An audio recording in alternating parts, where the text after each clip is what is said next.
दोस्तों, मैं शिखा आज की कहानी लेकर आई हूँ। तुम याद ना आना।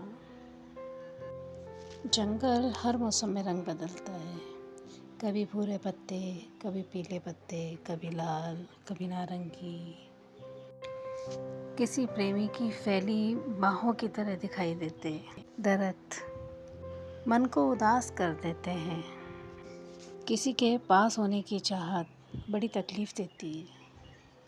कब? जब वो अधूरी हो। आज शाम वॉक करते हुए वो फिर याद आया, बहुत याद आया। लिखते लिखते एकदम जी भर आया। मैंने पेन और डायरी परे सरका दी। काश के उस ख्याल को भी परे सरका पाती। काश कि भूल पाती मैं उसे। मैं पार्क की उस बेंच से उठकर फिर से टहलने लगी। मोबाइल उठाकर हेल्थ ऐप खोला। स्टेप काउंटर 10,000 स्टेप दिखा रहा था।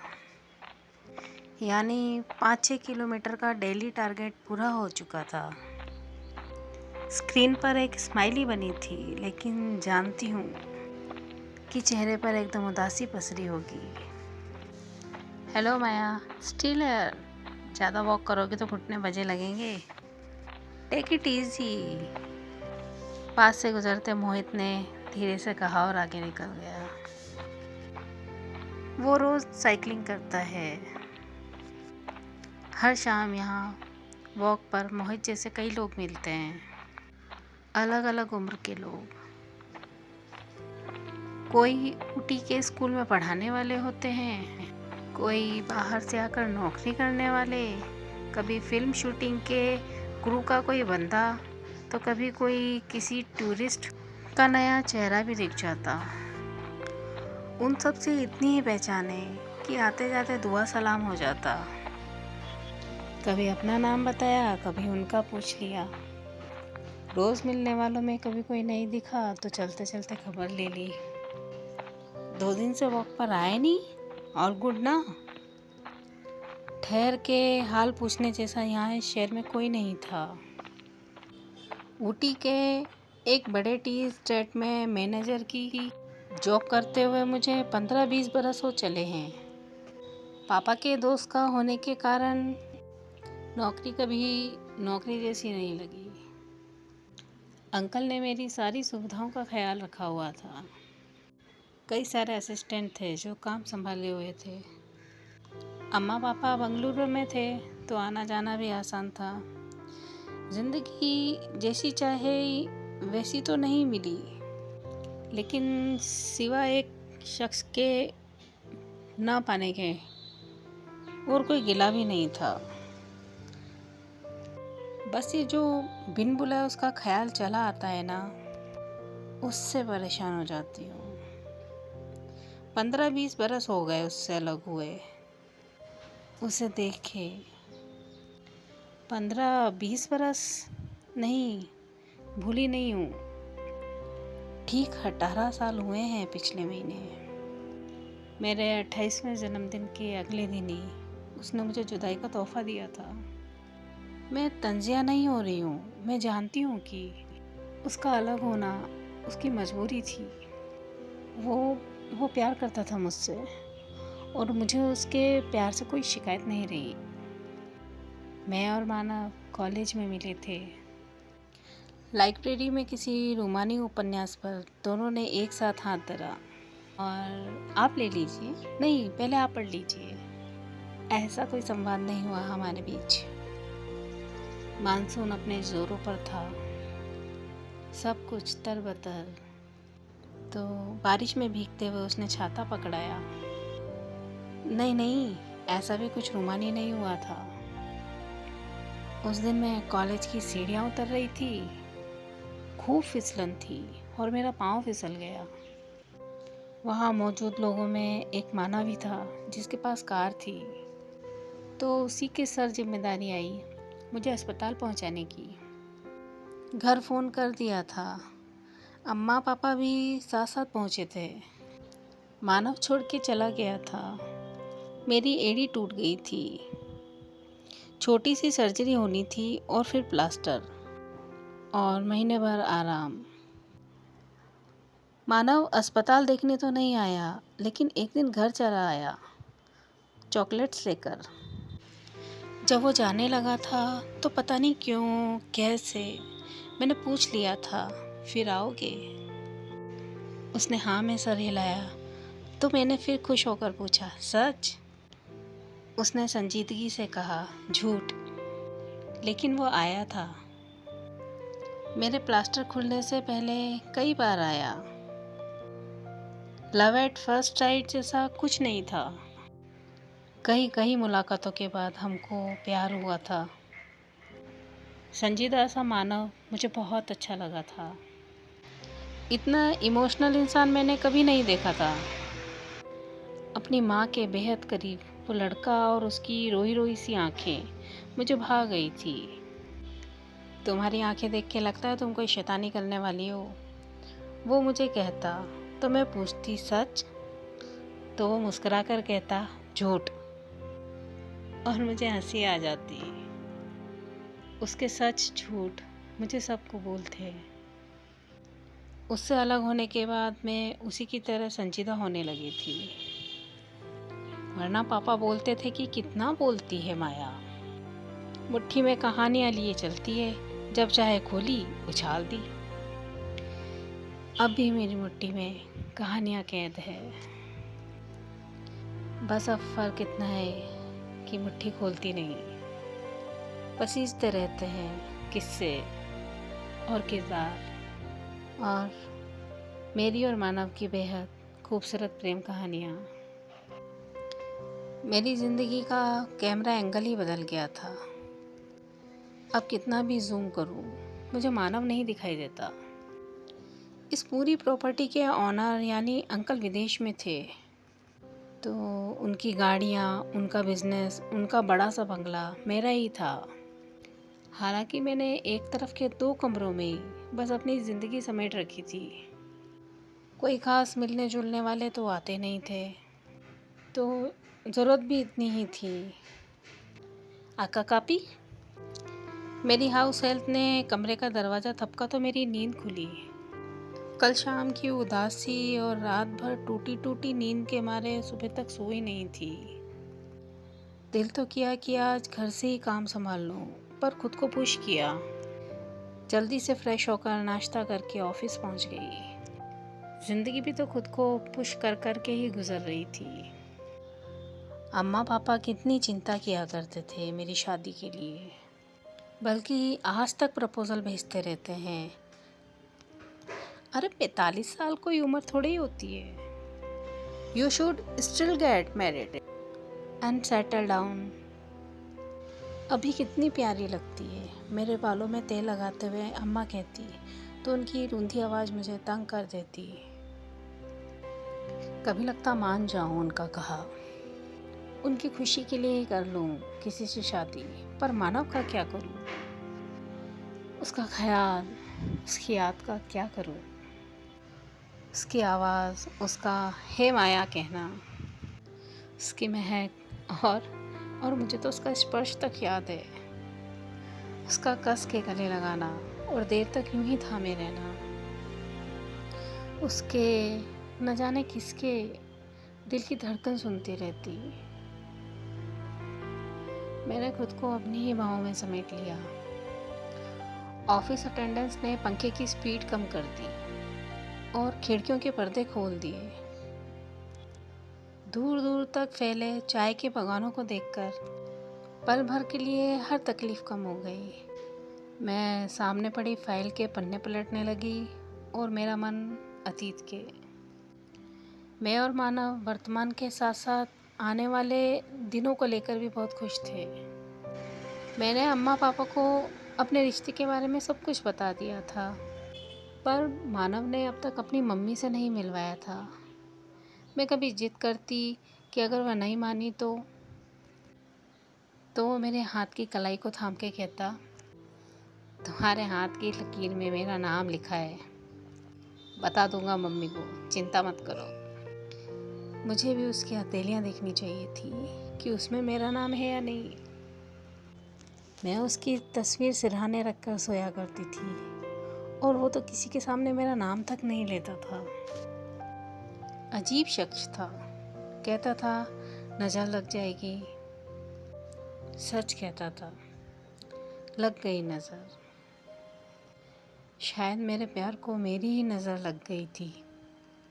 जब तक मानव अपनी मम्मी को मेरे बारे में, अपने प्यार के बारे में बताता, उससे पहले ही मानव की माँ ने अपने किसी दोस्त की बेटी से उसका रिश्ता तय कर दिया। गलती उनकी नहीं थी।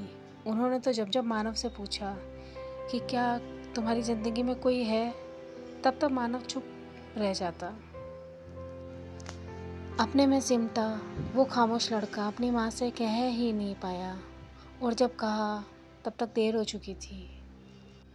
अचानक आए दिल के दौरे से गौरी के पापा नहीं रहे तो उनके कारोबार और बेटी की जिम्मेदारी मानव की मम्मी ने ले ली। गौरी के पहाड़ से दुख के आगे मानव और मेरा प्यार कहीं धूल में मिल गया।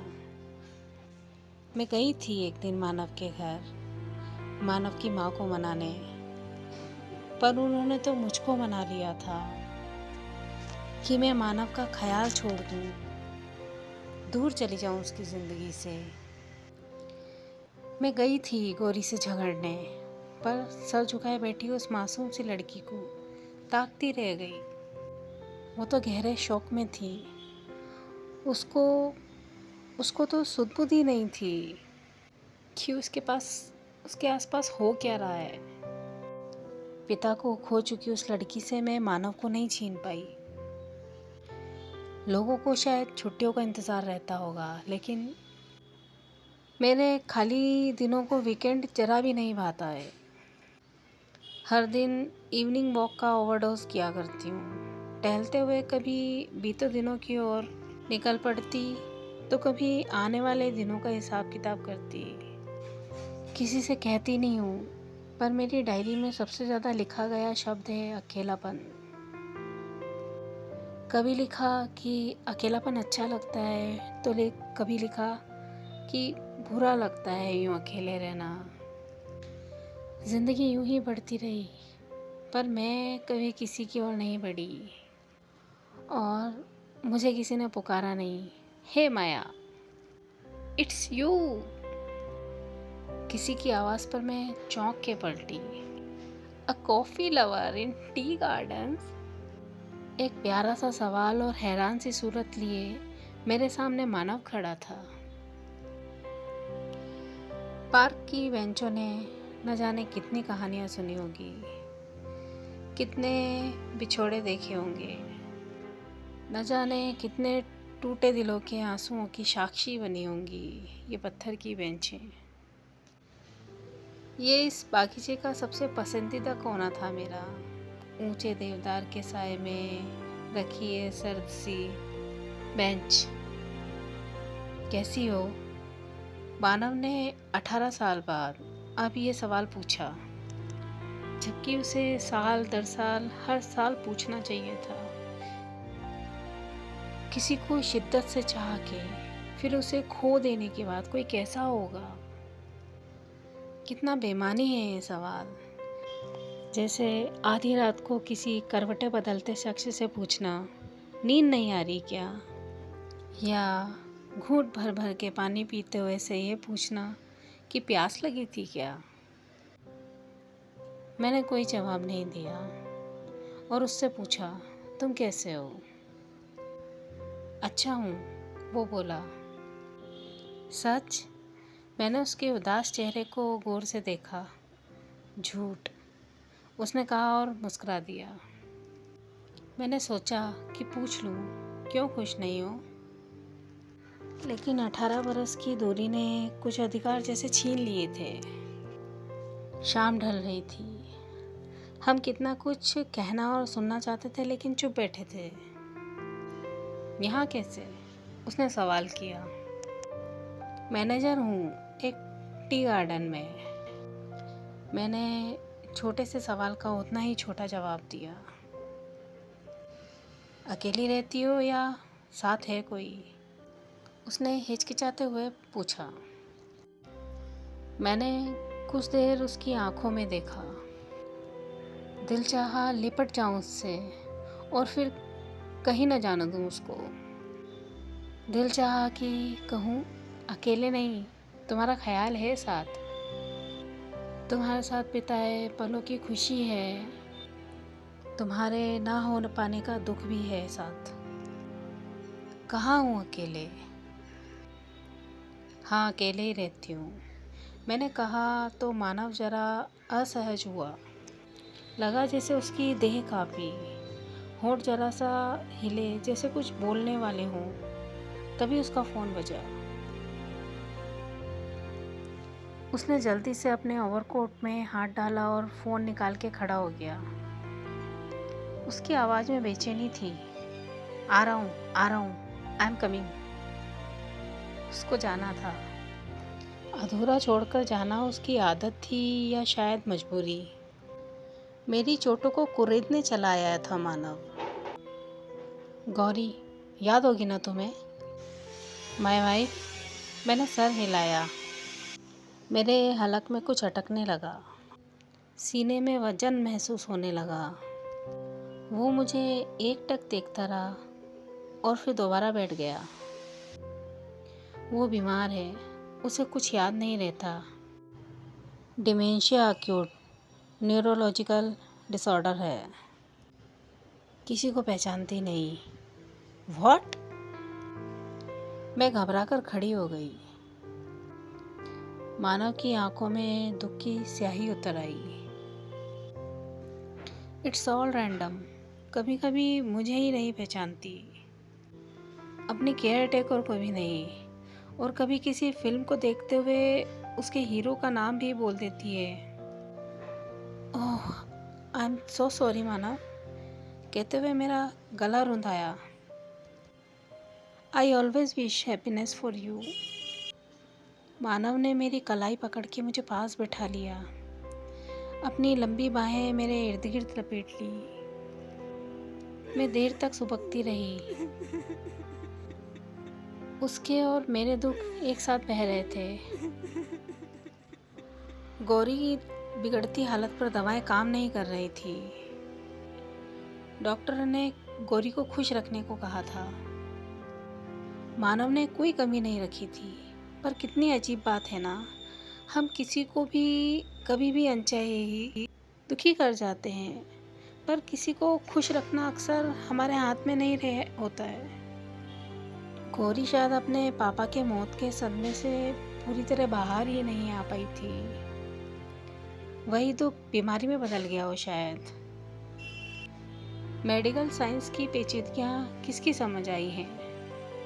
अब डॉक्टरों की सलाह पर ही मानव उसे कुछ महीने के लिए ऊटी लेकर आया। एक सुंदर से रिजॉर्ट को उसने घर की शक्ल दे रखी है। सुंदर घरों में सुख भी हो ऐसा कब जरूरी है। माँ कहाँ है? साथ है ना तुम्हारे? मैंने हिम्मत समेट कर पूछा। 2 साल हो गए, माँ नहीं रही। गौरी की बीमारी, मेरा दुख उनको भीतर से परेशान करता रहा। वो समय से पहले कमज़ोर होती गई। एक दिन में मैं इतनी सारी बुरी खबर सुनने के लिए बिल्कुल तैयार नहीं थी, लेकिन इनके बीच एक छोटी सी खुशी कहीं चुपके से पंख फैला रही थी। मानव से मिलने की खुशी। मानव अगली शाम भी पार्क में मिल गया। यानी यूं ही नहीं मिल गया, वो मुझसे मिलने ही आया था। और फिर हम रोज़ मिलने लगे। परसों बाद मुझे किसी चीज़ का इंतज़ार रहने लगा था। शामों का इंतज़ार, मानव का इंतज़ार। हम बीते दिनों की बातें नहीं करते, वो हमारे प्यार वाले दिन थे, और वो बातें हम दोनों को ही असज करती थी। आने वाले दिनों की बातें करना बेईमानी था, सो हम बस उस शाम की बातें किया करते थे। शाम की सैर का समय लंबा होने लगा था। चलते चलते हम थक जाते तो बैठ जाते।